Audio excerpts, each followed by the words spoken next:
রতন ভনিক উমর বিশি বাসি সালকলং মার রমে কেফেংনি মানি হামিয়া সাবি খরক হামথায়া ওই তংমানি সাংনি বিহিক বসা তংমানি ইয়াগুলো বকাইসা কামি ওনো হাইকেবা কল্যাণপুর হাতিব থাঙै তংইব जेफ्रु जराबो केफेंनि मानै हामिया चामानि जारै कल्याणपुरनि करं करं थाइबो थाङै कलगै तंमाबाय तिनि आपाति मुं पातिखा आरोनि बिसिंग तिनि फालनक खलबजाग रतन भनिकनि मांगो थैनो मांलायखा आमचाइनि लोकरक साबै खोनारखा थांनाय सालनै साल थामब्रमै रतन जेनावबो तंगो आ फालनक खलबजाग माबाय खामि थिक जालायखा तिनि सय ख्लायबो आमचाइनि लोकरक थानाबो कक्तमा रहरके पुलिस पातिमा थायो थांगै आमचाइनि लोकरकनि मानजाकमाबो आ फालनकनि दुगा तालानो फियावै फालनक बिसिमा हा समखे आ रतन भनिकनि मांगोथै कसक बाहाय मोनामनो मानलायखा यागुलो आ मांगोथैनो खसाबै कल्याणपुर कम्युनिटी हेल्थ सेन्टार तुबै फैलेका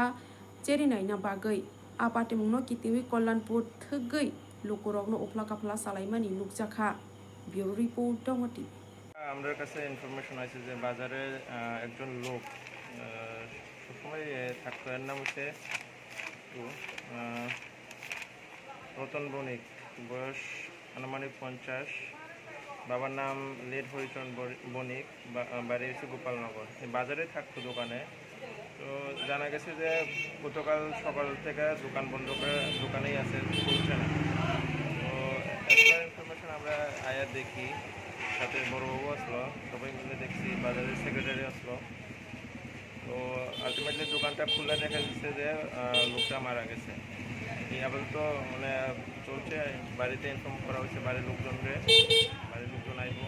আর আমরা এসপার যে করানো যা করার আছে আমরা পোস্টমর্টম করাবো, আপাতত এইটুকু।